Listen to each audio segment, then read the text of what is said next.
When we heard Call of Duty Black Ops was preparing to unveil its multiplayer, we didn't waste any time. Our destination, Treyarch. Our mission, the most detailed hands-on coverage inside Xbox can provide. So sit back, relax, and keep a sharp lookout.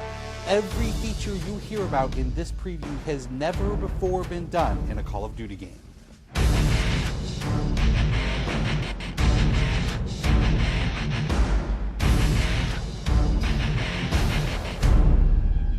We begin where the multiplayer trailer for Black Ops left off, with theater mode.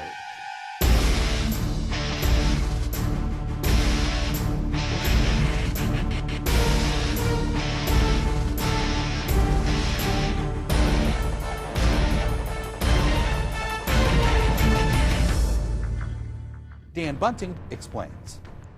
You can switch the camera from any player's perspective in both first person and third person.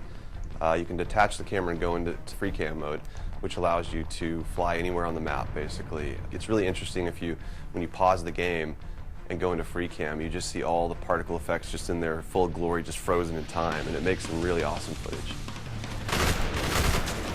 We really want to give players the tools to be creative, make their own machinima, make their own highlight reels. Maybe they're really competitive clans that want to just capture the films from their matches and then go back and analyze what the other team did or whatever. Also brand new to Call of Duty is Black Ops' new currency system. We put the currency system into Black Ops multiplayer principally because we felt like it'd be a very interesting way to engage with all the unlocks. So one of the things that's really fun about currency is instead of being specifically told at a specific level what you're going to get, we're unlocking features by level, but then once the feature is unlocked, you can purchase any component of that feature with the currency directly. Of course, when you got a little currency jingling in your virtual pockets, nothing feels better than putting it on the line against your fellow players.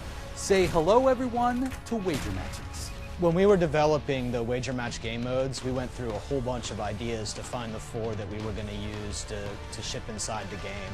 And really, if it wasn't people screaming in joy and frustration when they were sitting around the office playing, it wasn't good enough to be a wager match.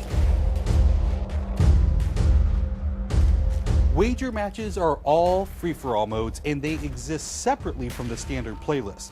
They include game modes like Gun Game, where you're in a race to score a kill with 20 different weapons, beginning with pistols and advancing through ever more explosive weaponry.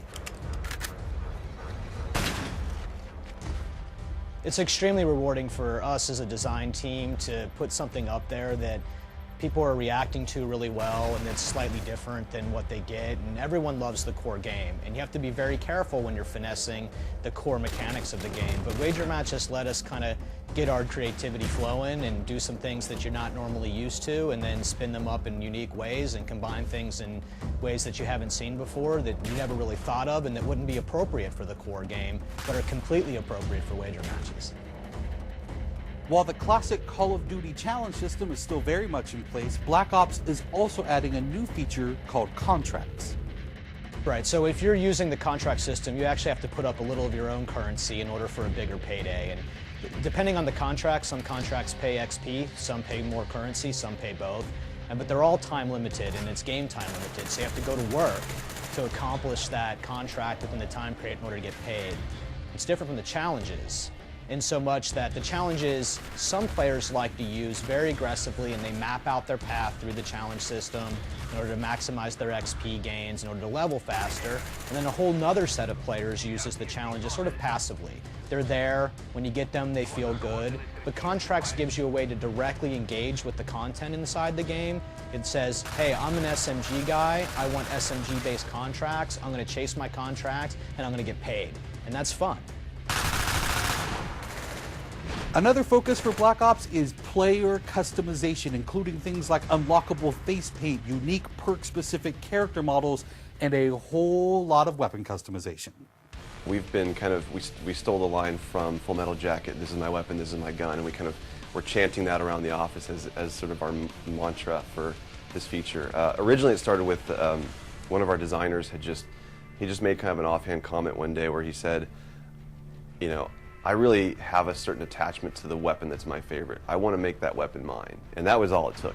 So from there it was just, what are the things that are cool? It's like, put your clan tag on your gun, of course. And we've got, the emblem editor by itself is an element of creativity for players. And then the reticles, of course, so why not give people the option to select what kind of red dot they have. Maybe they don't like a dot, maybe they like a circle, maybe they like a triangle, maybe they like a standard crosshair, maybe they just want a line. And then there is combat training, which allows you to get comfortable with the trappings of multiplayer by competing in matches against AI-controlled opponents. You know, it's our hope that combat training can convert people who are largely single-player gamers who might have, dabbled around in multiplayer but never made that leap to playing online, and give them kind of this experience where they can get familiar with mechanics and features and systems that multiplayer can do so at their own pace. They can do so without someone screaming in their ear what a noob they are, and practice up and then join the competitive fold. Experienced players could use combat training to practice up on a particular weapon, a particular tactic, or a particular map. So we think it appeals to both audiences, but most directly, it was designed to help new players get into the mix.